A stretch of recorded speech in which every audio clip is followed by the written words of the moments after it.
The airport hummed with the usual symphony of travel, rolling suitcases, hurried footsteps, and the distant murmur of announcements echoing through the terminal. Business travelers scrolled through their phones, couples sat close, whispering to each other, and families juggled restless children. Among them, Naomi Carter stood near gate 22, shifting her weight slightly, one hand resting protectively on her swollen belly. She was 7 months pregnant, traveling alone, and eager to reach her destination. Her husband, Elliot Carter, had insisted she fly first class to stay comfortable, a small luxury he didn't want her to forego, considering he was the CEO of Horizon Airways, the very airline she was flying with today. The check-in process had been smooth, even pleasant. A young attendant at the counter had smiled warmly, offering assistance as Naomi handed over her ticket. They had even gone out of their way to make sure she was one of the first aboard, a kindness she deeply appreciated. Everything had gone exactly as expected. Now, as she stepped onto the jet bridge, Naomi let out a quiet breath. Almost there. The air inside the aircraft was cool and crisp, a relief after the stuffy terminal. Naomi glanced down at her boarding pass, seat 1 billion. First class, window seat. A perfect spot to relax for the long journey ahead. She made her way through the narrow aisle, passing by the crowded economy section where passengers squeezed into their seats, shoving bags into overhead compartments. A mother gently hushed a fussy toddler. A young man adjusted his earbuds. Everything felt routine. Then she crossed into first class, where everything changed. The space was wider, quieter, the leather seats spacious, the lighting softer. Businessmen in tailored suits checked emails on their tablets. A well-dressed older woman sipped sparkling water from a crystal glass, flipping through a magazine. Naomi spotted her seat immediately. 1 billion, right where it should be. She carefully settled herself down, sighing in relief as the plush cushion supported her aching back. The soft napkin and first-class menu already placed on the tray table in front of her felt like a small luxury. She reached into her purse, pulled out her phone, and sent Elliot a quick text. On board. Settled in first class. Thank you for making me do this. Love you. Her phone buzzed almost instantly. Of course, sweetheart. Just relax and enjoy the flight. Let me know if you need anything. See you soon. She smiled. For the first time that day, she felt at ease.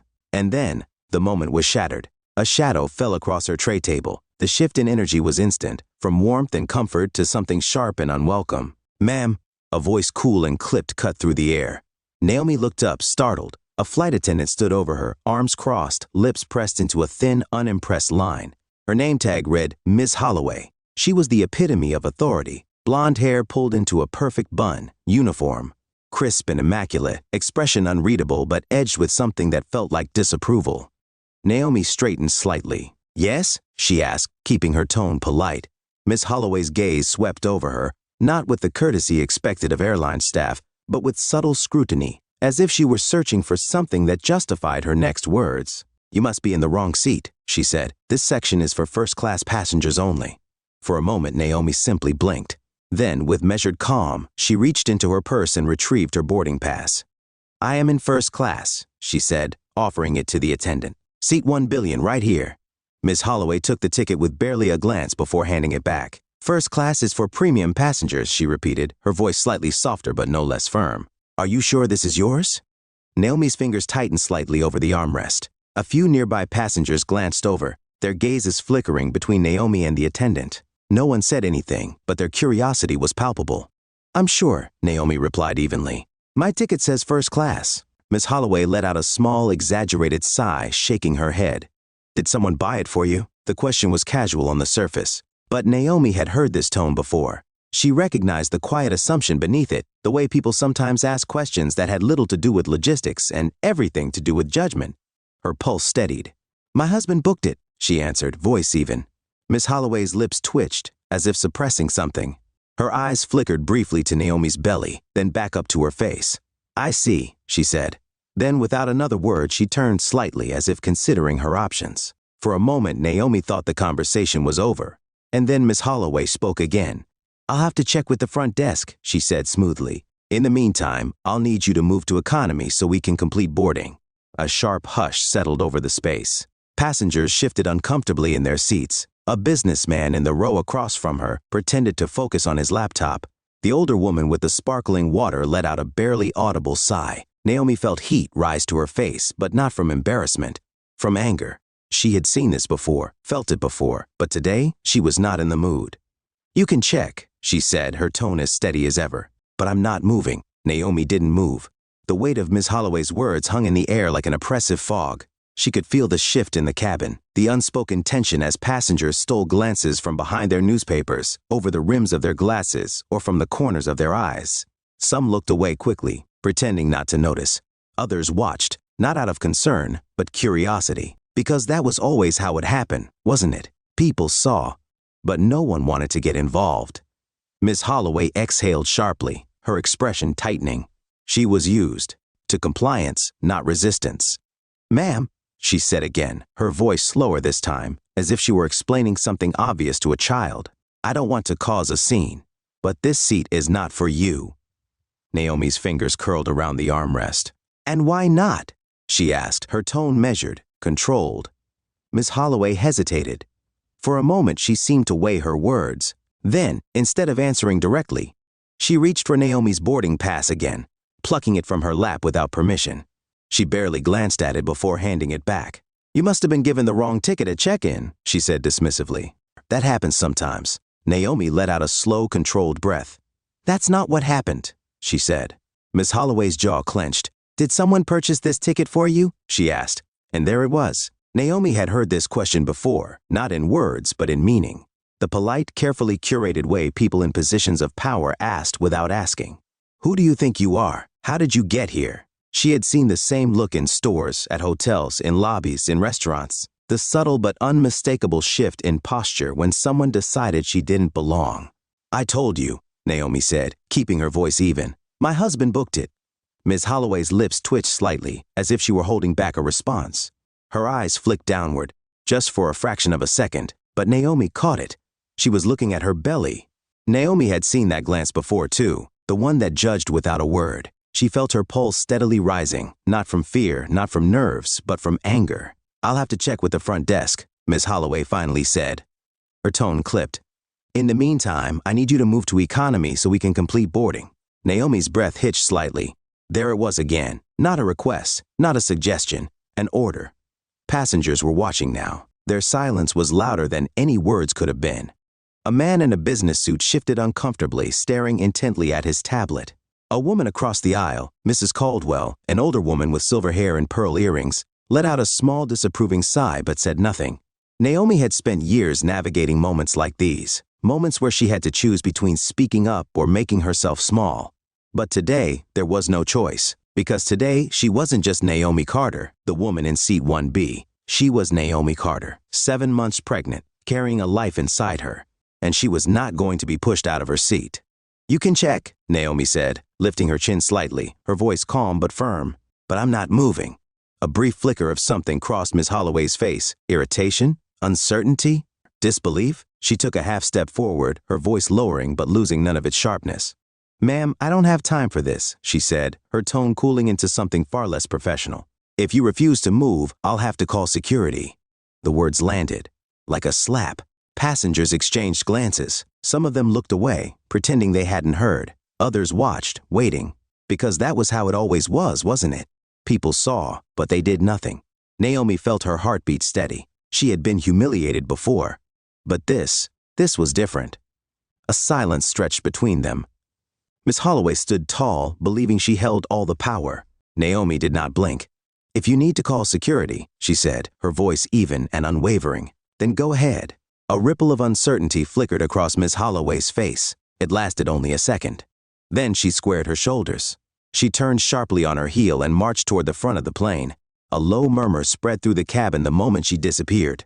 Passengers whispered to each other now, no longer hiding their intrigue. "Did she really just?" a man in the aisle seat whispered. "I saw it," another passenger muttered, his voice hushed. Clear as day. Mrs. Caldwell, the older woman across the row, leaned in slightly. "Are you all right, dear?" she asked gently. Naomi forced a polite smile. "I'm fine," she said. She wasn't. Not really. But she wouldn't let it show. The overhead speaker crackled to life. "Miss Holloway, please report to the cockpit immediately." Naomi let her eyes drift toward the front of the plane, her heart beating just a little steadier. Because she had a feeling that Miss Holloway had just made the biggest mistake of her life. The silence in the cabin was thick, pressing against Naomi like a heavy weight. She could feel the eyes on her, watching, waiting, but not intervening.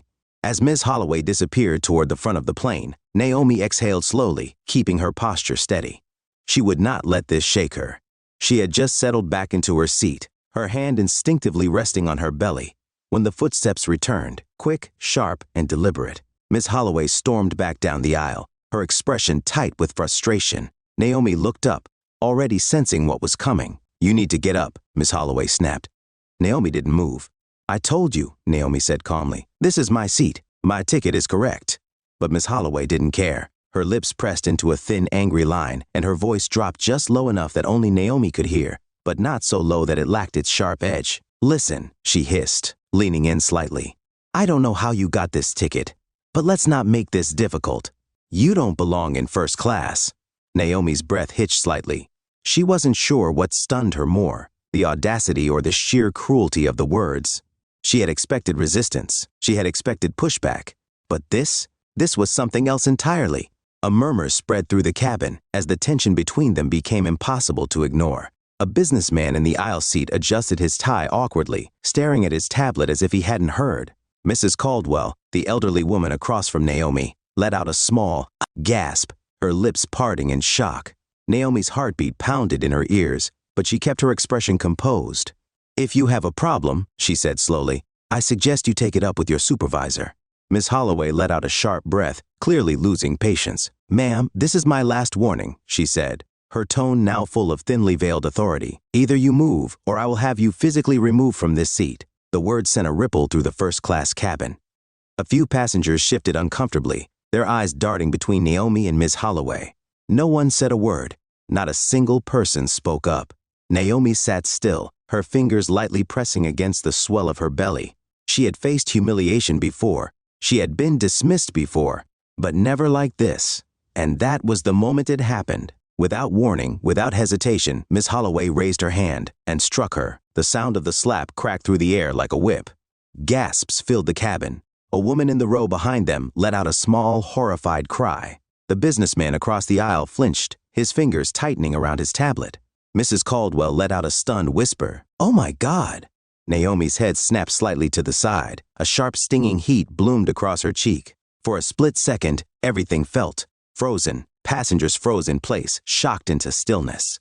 The plane itself seemed to go eerily silent, as if the moment itself was holding its breath. Naomi's hand instinctively flew to her face, fingertips grazing the burning skin. The pain was sharp, but the shock was worse. Miss Holloway straightened her uniform, her expression cold and unaffected. "Now," she said smoothly, as if nothing had happened. "Get out of this seat before I have you physically removed." Naomi's fingers trembled, but not from fear, not from humiliation, but from something else entirely. She didn't argue, she didn't yell. Instead, she reached for her phone. Her fingers moved quickly, typing a single message. "She slapped me." And then she hit send. Naomi kept her eyes forward, her heartbeat pounding in her ears. The sting on her cheek was fading, but the humiliation was not. She had always been taught to stay composed, to pick her battles wisely. But this wasn't a battle she was going to walk away from. Miss Holloway stood over her, still expecting her to move, completely unaware of what Naomi had just set in motion. The silence in the cabin was thick with unspoken judgment. Some passengers exchanged nervous glances, pretending they hadn't seen what had just happened. Others stared openly, waiting to see how Naomi would react. She didn't react at all, at least not in the way Miss Holloway expected. Instead, she sat still, her hands folded over her belly, her phone resting lightly in her lap, because now it was out of her hands. A vibration against her leg told her she wouldn't have to wait long. She glanced down at the screen. A single text from Elliot appeared. "What did you just say?" Her fingers moved swiftly. "The flight attendant, she slapped me." The message sent instantly. 3 dots appeared, showing he was already typing a response. Then, a second message came through. "What flight number?" Naomi's fingers moved with precision, copying the details from her ticket. The moment she hit send, she felt her entire body relax just a little. Because now it was out of her hands. Miss Holloway tapped her foot impatiently. "Ma'am," she said again, "this is my last warning. Either you move, or I will have someone come take you out of this seat." Naomi exhaled slowly. Then she turned her head to look directly at her. "You should call whoever you need to call," she said, her voice calm, unwavering. There was something in her tone that made Miss Holloway hesitate. A flicker of uncertainty crossed her face. but it was gone as quickly as it came. She squared her shoulders. Then, without another word, she spun on her heel and marched toward the front of the plane. Passengers whispered amongst themselves now, the tension shifting. Mrs. Caldwell leaned in slightly. "Are you all right, dear?" she asked. Naomi nodded, forcing a polite smile. "I'm fine," she said. She wasn't, not really. But she wouldn't let it show. The overhead speaker crackled to life. "Miss Holloway, please report to the cockpit immediately." Passengers shifted uncomfortably. The businessman in the aisle seat adjusted his tie again, avoiding eye contact. Naomi stayed still, listening to the faint click of Miss Holloway's heels against the floor as she made her way up front. She had a feeling that the flight attendant's day was about to take a very unexpected turn. The murmurs around her grew louder. "Did she really slap her?" someone whispered. "I saw it," another voice muttered. "Clear as day." Mrs. Caldwell gave a slow shake of her head. That woman has no idea who she just messed with. Naomi still didn't react. She had already done what needed to be done. Now? She just had to wait. And from the way things were unfolding, she wouldn't have to wait very long. The low murmur in the cabin had shifted from hushed whispers to barely concealed speculation. Naomi remained still, her hands resting lightly on her belly, her breathing even. But inside she felt the shift. The moment Miss Holloway's name crackled through the intercom, the power in the room had tilted ever so slightly. The flight attendant's sharp, confident strides faltered, just for a second. Naomi noticed. So did the other passengers. Miss Holloway hesitated mid-step, her head snapping toward the front of the plane, toward the cockpit. That had never happened before. A flight attendant being summoned like a misbehaving student in front of the entire first-class cabin? Unheard of. Passengers shifted in their seats, eyes darting between Naomi and the suddenly stiff-backed flight attendant. Even the businessman in the aisle seat, who had, up until now, been content pretending this wasn't happening, let out a small, interested hum. Naomi watched as Miss Holloway's fingers twitched slightly at her sides. For the first time since this entire ordeal began, she looked uncertain. And uncertainty? That was a dangerous crack in control. The cockpit door opened, and another flight attendant peeked out, scanning the room before locking eyes with Miss Holloway. "Now," the crew member said simply. Passengers murmured louder. Naomi watched as Miss Holloway inhaled deeply, smoothing the front of her uniform as if she could iron out whatever trouble was waiting for her in that cockpit. Then, without another word, she turned sharply on her heel and strode toward the front of the plane. But there was a stiffness to her movements now, like she was marching toward something she hadn't prepared for. Naomi's lips curled into the barest hint of a smile. She glanced down at her phone. A new message from Elliot. "She's being handled. Sit tight." Handled. Naomi felt a quiet satisfaction settle in her chest. She wasn't sure exactly what was about to unfold in that cockpit, but she knew one thing for certain. Miss Holloway's day had just taken a turn she never saw coming. The door to the cockpit clicked shut behind her, trapping Miss Holloway inside with the weight of her mistake. The hum of the aircraft, the steady blinking of control panels, the faint crackle of the radio, all of it felt louder now.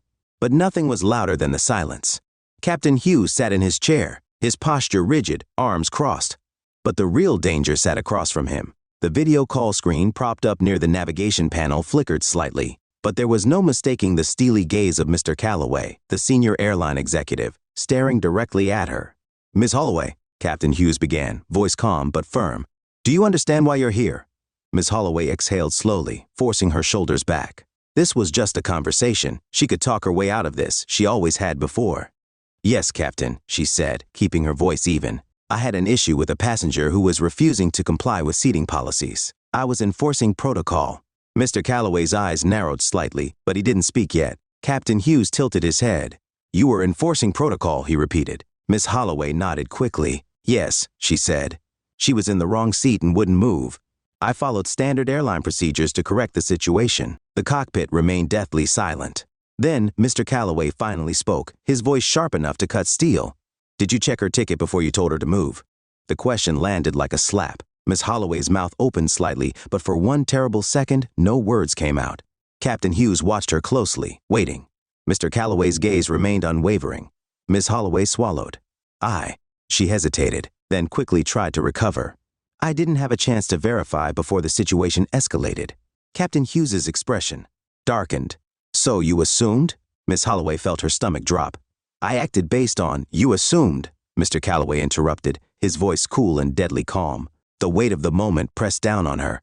There was no escape from the truth. She hadn't checked.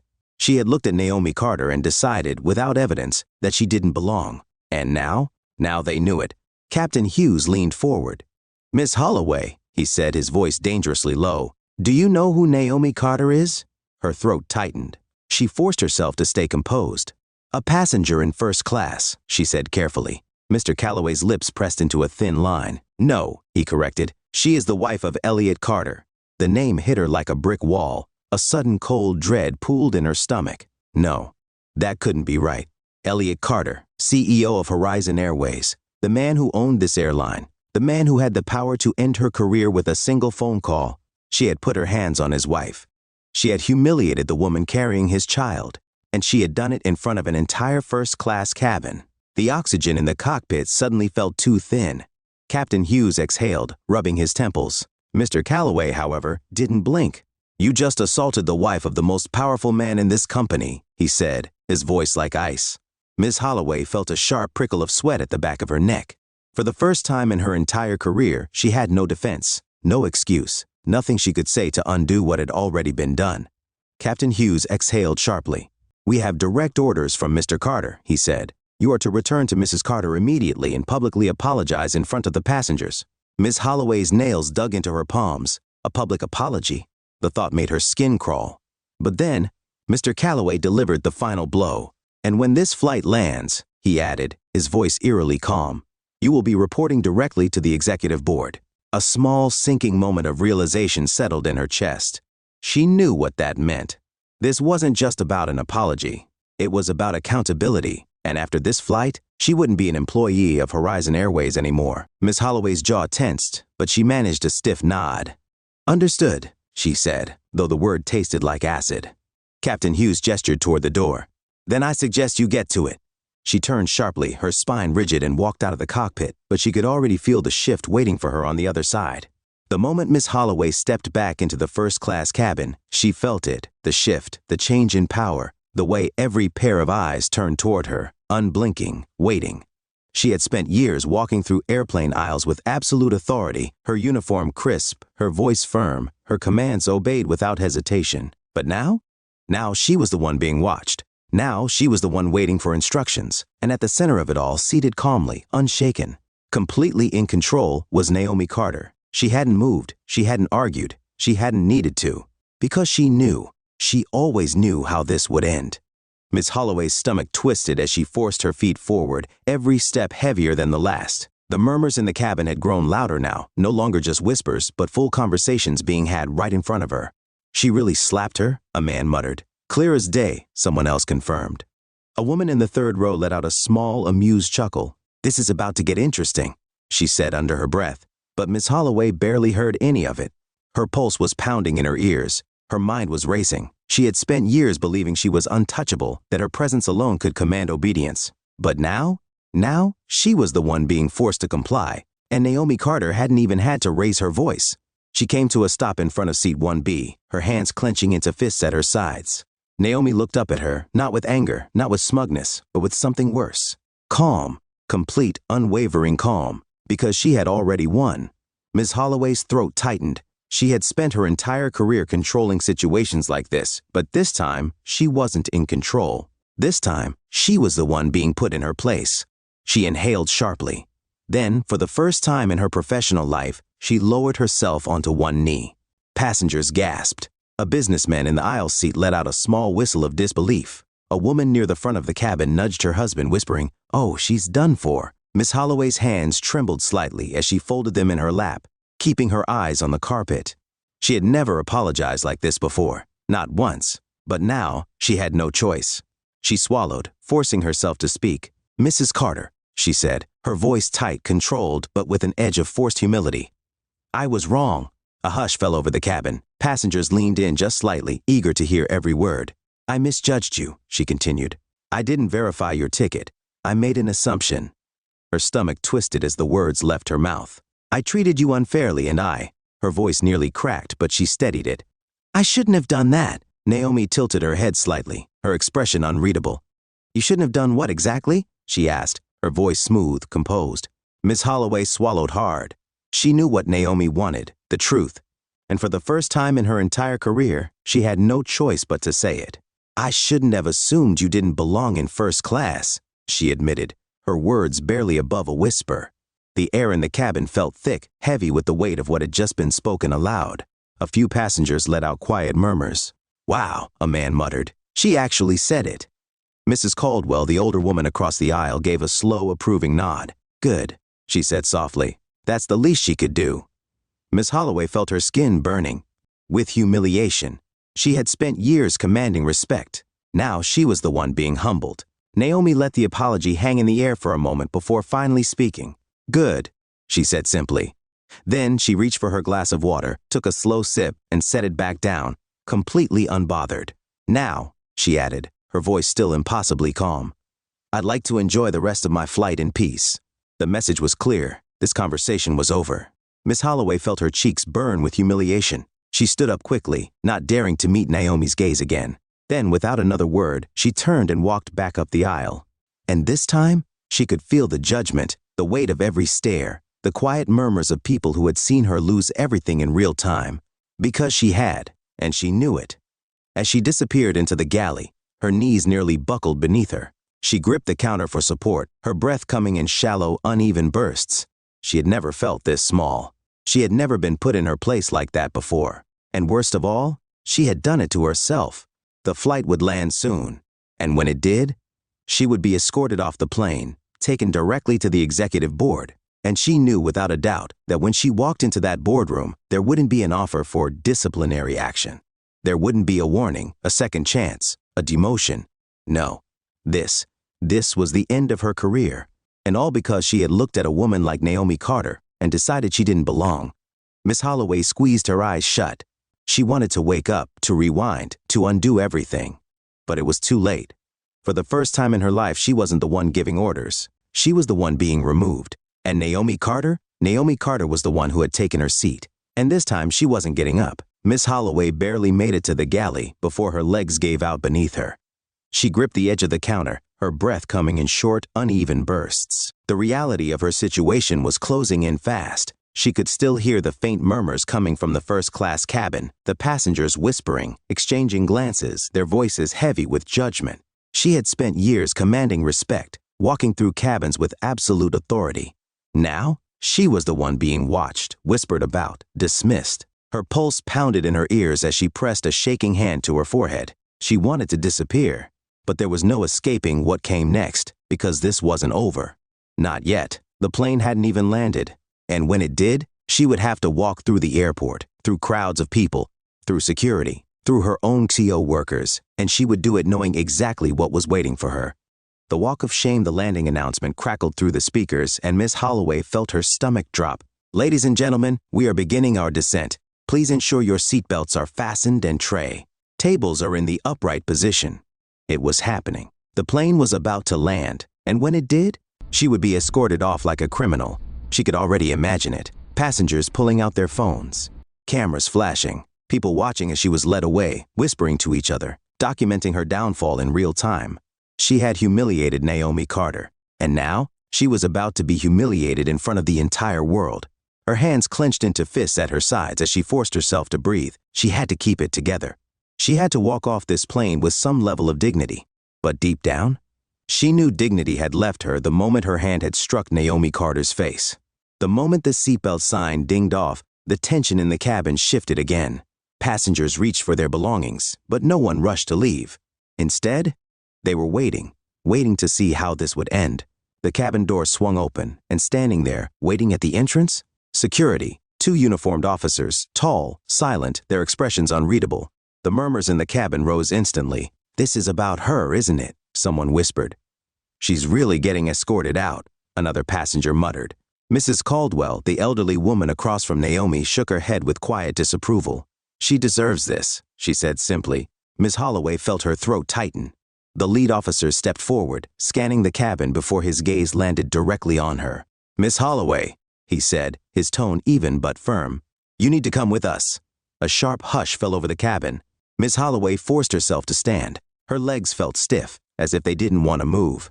She could feel the weight of every single pair of eyes on her as she took her first humiliating step toward the exit. She passed the rows of first-class passengers, past the people who had once seen her as the authority in this cabin. Now, they saw her as a disgrace. She could hear whispers following her like shadows. Wow, she really got escorted out. That's what happens when you mess with the wrong person.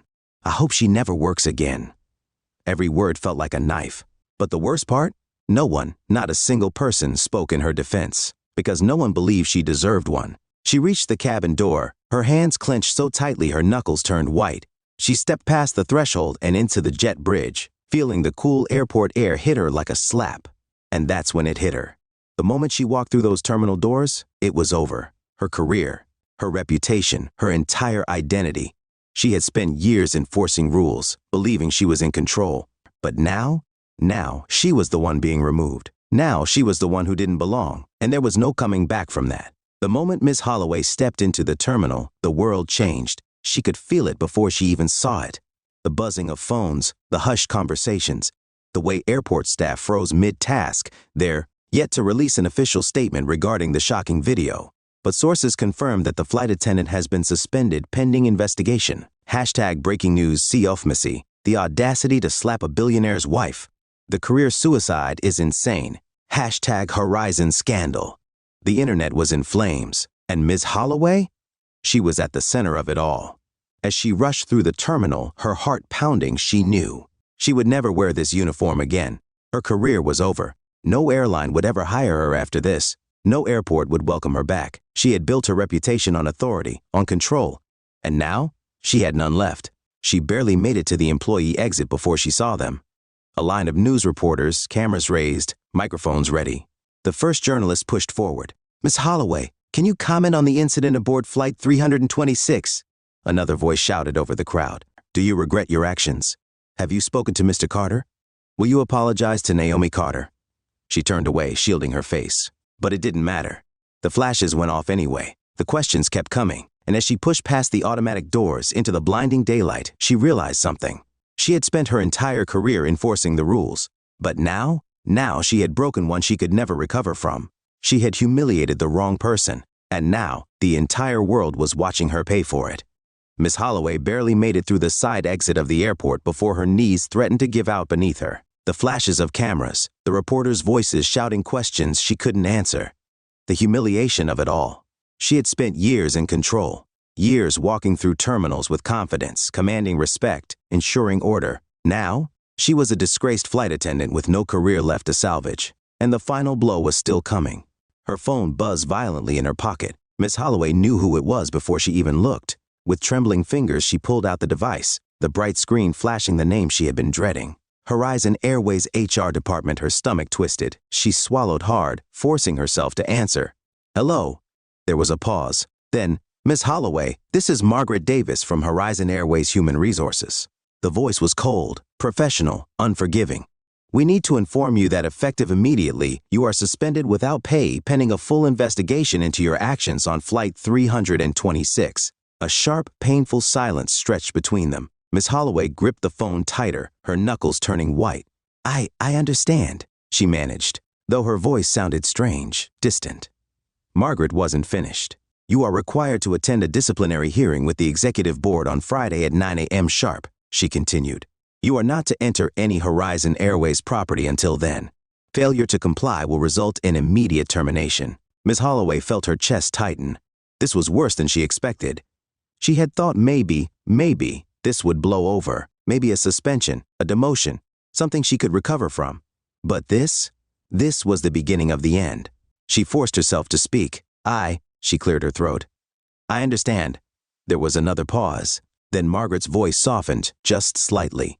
"Vanessa," she said, using her first name now. It sent a sharp pang through Miss Holloway's chest. "Do you realize how serious this is?" Miss Holloway clenched her jaw. "Yes," she whispered.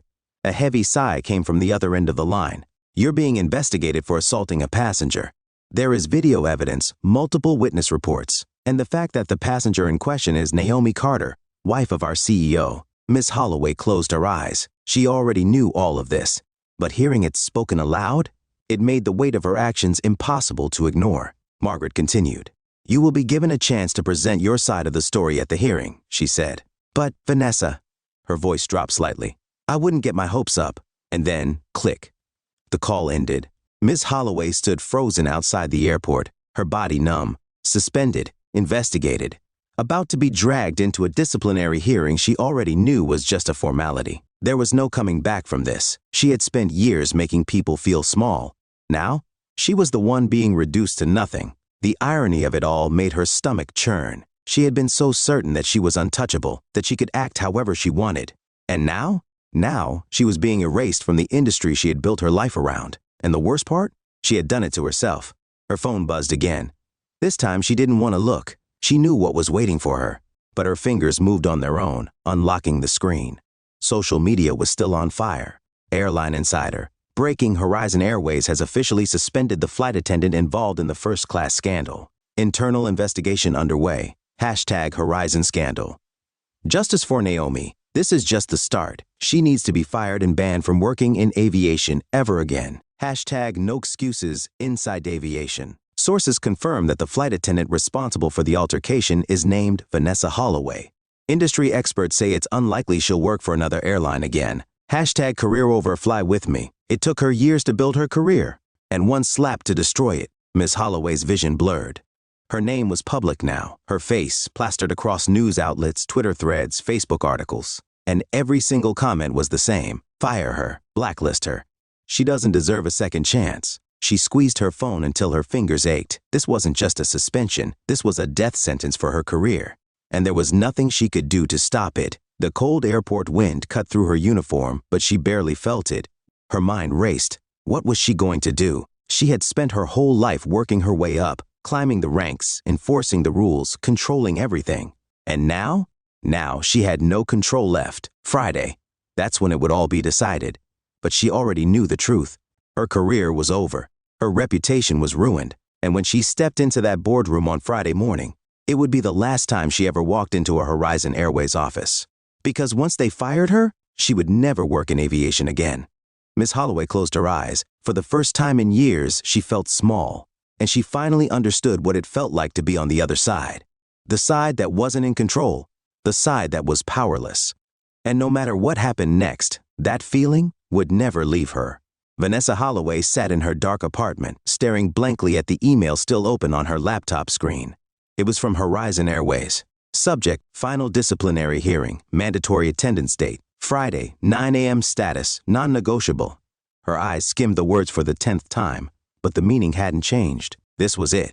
The end of everything she had built. Her fingers hovered over the keyboard, but there was nothing left to type.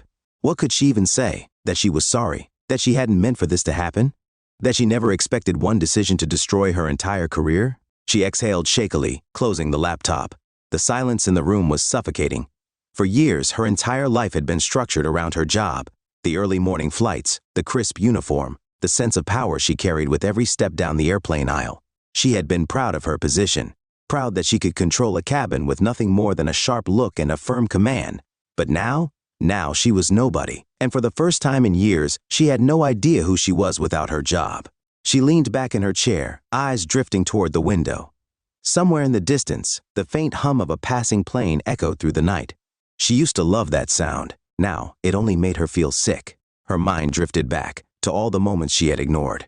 All the little choices that had led her here. She had spent years enforcing the rules, but tired of making excuses for herself, tired of pretending this wasn't her fault, tired of running from the truth. She had spent years controlling passengers. Now she had lost control of her own life. And maybe she deserved this. She didn't know if she could fix things. She didn't know if an apology would even matter anymore. But there was one thing she did know. She couldn't keep being the person she had been before, because that person had already been destroyed. Vanessa Holloway had spent the last 3 days in isolation. She hadn't left her apartment. She hadn't answered the phone. She hadn't dared to check social media. She knew what was waiting for her out there, a world that had already condemned her. She wasn't looking for redemption. She wasn't expecting forgiveness. But as she sat in the dim light of her living room, staring at the blank screen of her laptop, she realized she needed to do something. Because for the first time in her life, she wasn't just facing consequences, she was understanding them. Her inbox was still flooded with news alerts and messages she didn't want to open. But one email stood out. From Equal Access in Aviation subject, a conversation worth having. Vanessa's brow furrowed. She hesitated before clicking. Inside, the message was short. Ms. Holloway, we are reaching out regarding recent events involving Flight 326. It isn't often that someone in your position faces the reality of their actions so publicly. But accountability isn't just about consequences, it's about change. If you are willing to have a conversation, we would like to extend an opportunity to discuss systemic discrimination in air travel and how people like you, people who have enforced those systems, knowingly or not, can help change them. This is not a publicity stunt. This is not about clearing your name. This is about whether or not you truly want to learn. The choice is yours. Equal Access and Aviation Advocacy Group. Vanessa's breath hitched. She read the email again, then a third time. They weren't offering her a second chance at her job. They weren't offering her forgiveness. They were offering her a chance to face what she had done and do something about it. For the first time in days, Vanessa felt something other than shame. She felt curiosity. She felt fear. And deep down, she felt the smallest flicker of hope. She didn't reply right away. She sat there, staring at the screen, debating. What would this mean? Would people think she was just trying to save face? Would anyone even believe she wanted to change? Then again, what had she been doing for the last 3 days? Sitting here, wallowing in regret. And what had that changed? Nothing. She had spent her entire career ignoring the impact of her actions. Would she keep doing that now, even when she finally saw the truth? Vanessa inhaled deeply. Then, with shaky hands, she typed her response. Subject, a conversation worth having. Thank you for reaching out. I won't lie, I don't know if I deserve this opportunity. But I do know that for the first time, I'm seeing things I refused to see before. I'm not asking for sympathy. I don't expect anyone to forgive me. But I do want to understand. If you're willing to speak with me, I'm willing to listen. Vanessa Holloway, she hit send before she could second-guess herself. Then she closed her laptop and leaned back, exhaling slowly. She didn't know what would come next. She didn't know if this would change anything. But for the first time since she stepped off that flight, she wasn't thinking about how to fix her reputation. She was thinking about how to fix herself. And maybe, just maybe, that was a start. Vanessa Holloway had spent her entire career giving orders, enforcing rules, demanding obedience. Now, for the first time, she was the one being told what to do, and she had no choice but to listen.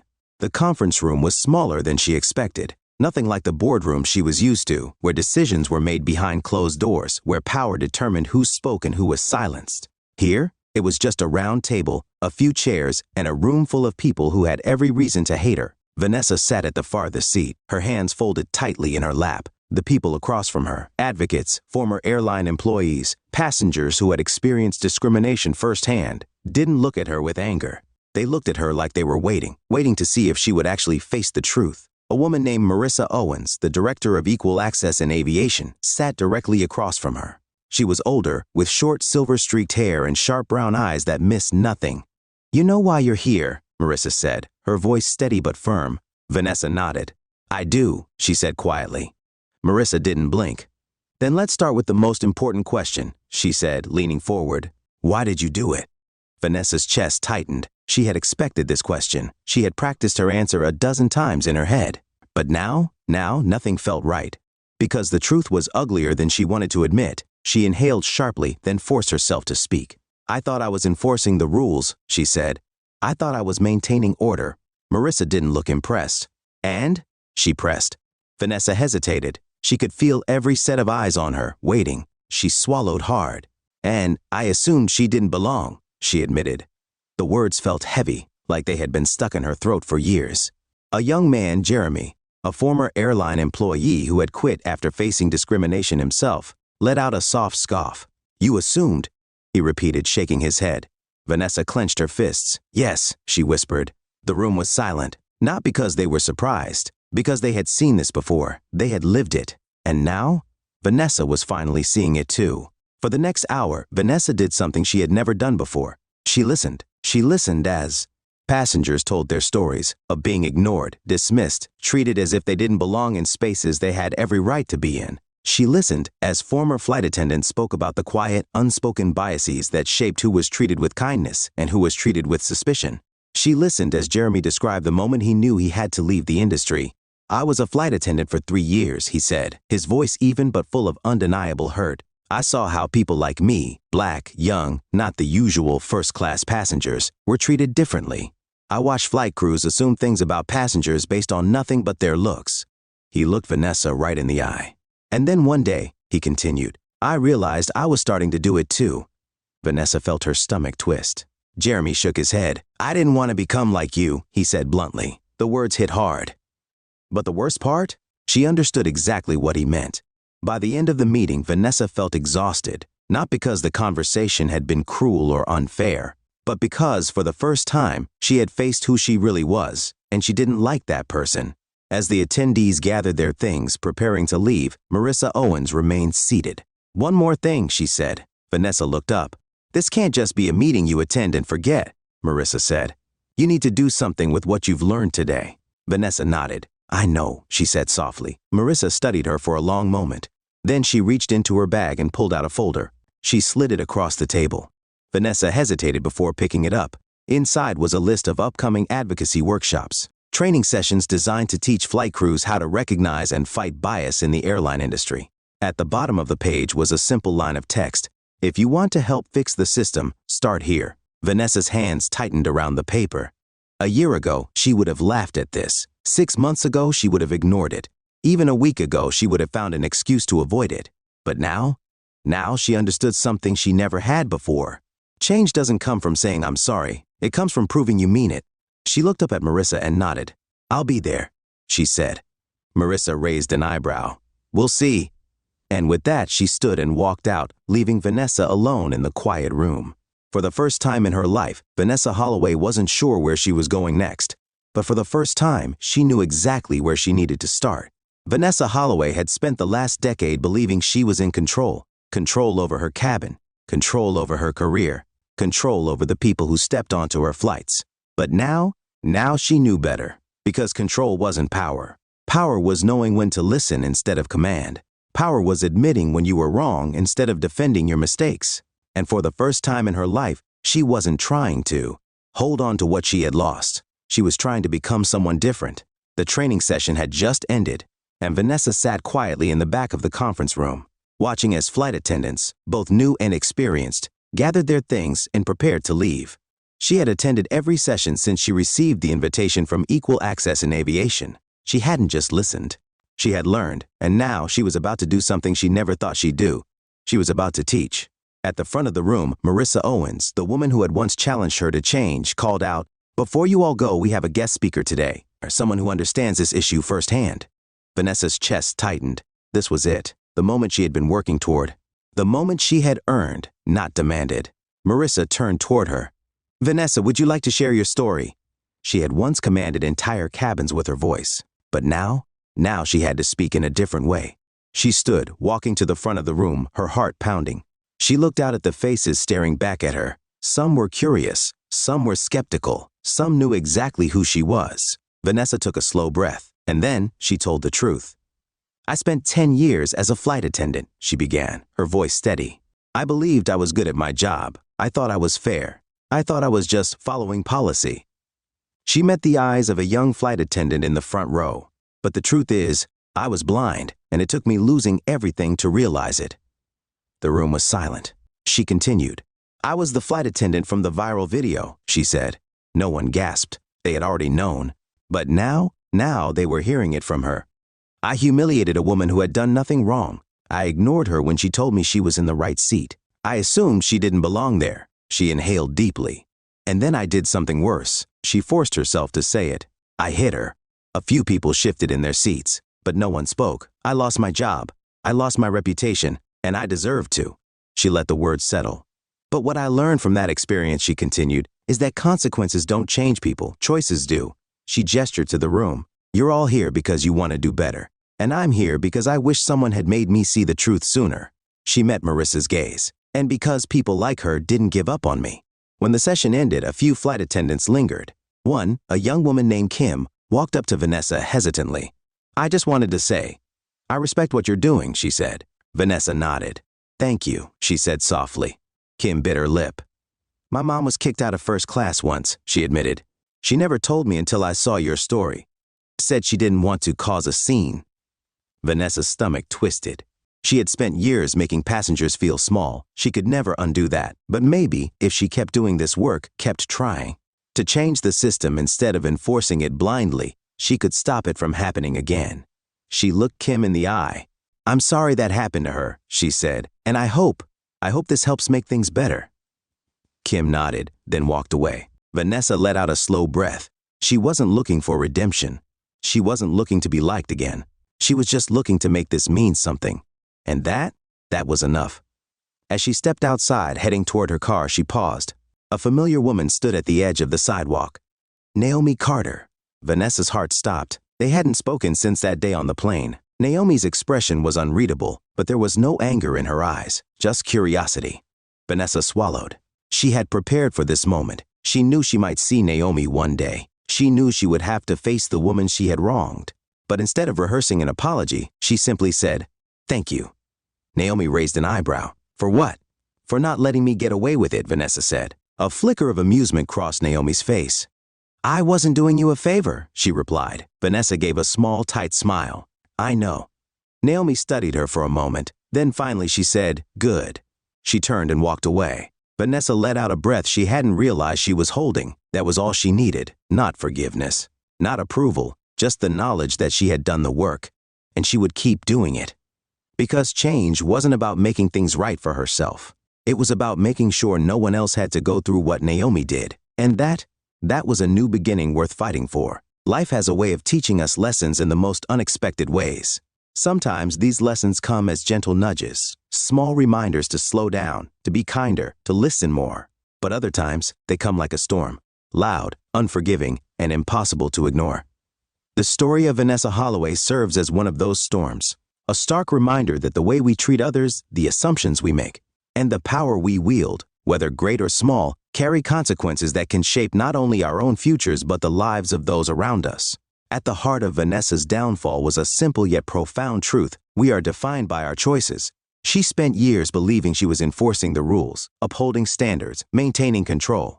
But what she failed to realize was that control is not the same as respect, and enforcing rules without compassion can do more harm than good. She had convinced herself that she was simply doing her job, but in reality, she had allowed her own biases to dictate who was worthy of kindness and who was not. This is not an uncommon mistake. As human beings, we often make assumptions based on what we think we know. We judge books by their covers, people by their appearances, and situations by our own limited experiences. But wisdom, true wisdom, comes from recognizing our own limitations, from understanding that there is always more beneath the surface than what we see at first glance. For many, especially those who have lived long enough to see the world change in ways both beautiful and unsettling, there is a temptation to hold on to what is familiar, to resist change. But as Vanessa learned, growth does not come from standing still. It comes from facing hard truths, from acknowledging our mistakes, and from making the conscious decision to be better, not because we are forced to, but because it is the right thing to do. One of the most powerful aspects of her journey was the realization that consequences are not the same as change. Losing her job, facing public humiliation, these were painful, but they were not what made her a better person. What changed Vanessa was her choice to listen, to learn, and to act. She did not ask for sympathy. She did not seek to erase her past. Instead, she stepped into a world she had once ignored and worked to make sure no one else would suffer the way Naomi Carter did. This is a lesson we can all take to heart. Whether we are in positions of authority or simply going about our daily lives, we all have the power to shape the experiences of others. A kind word, a patient moment, a willingness to see past our assumptions, these are the choices that define who we are. For those of us who have seen decades of life, who have witnessed the mistakes of others and our own, there is great wisdom in recognizing that it is never too late to change. It is never too late to listen, to apologize, to seek understanding. Our past does not have to dictate our future. What matters most is what we choose to do now. Vanessa's story is not one of instant redemption. It is not about being forgiven and moving on as if nothing happened. Instead, it is about doing the work, choosing growth over guilt, action over regret. It is about understanding that true change is not about how others see us, but about how we choose to see ourselves and the world around us. And so, as we reflect on her journey, we must ask ourselves, how often do we make assumptions about others without truly knowing them?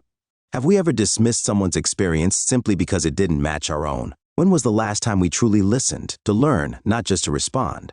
At any age, we have the power to make better choices. We have the ability to shape the world not by holding on to outdated beliefs, but by embracing the lessons that life presents to us, even when they come wrapped in hardship. Because in the end, our legacy is not built on the mistakes we make, but on the changes we are willing to embrace. If this story moved you, don't forget to take action, like this video to support meaningful storytelling. Subscribe and turn on notifications so you never miss a powerful new story. Share this with someone who needs to hear this message, because change starts with awareness. Comment below, what lessons did you take from this story? We'd love to hear your thoughts. Your voice matters. Let's keep the conversation going.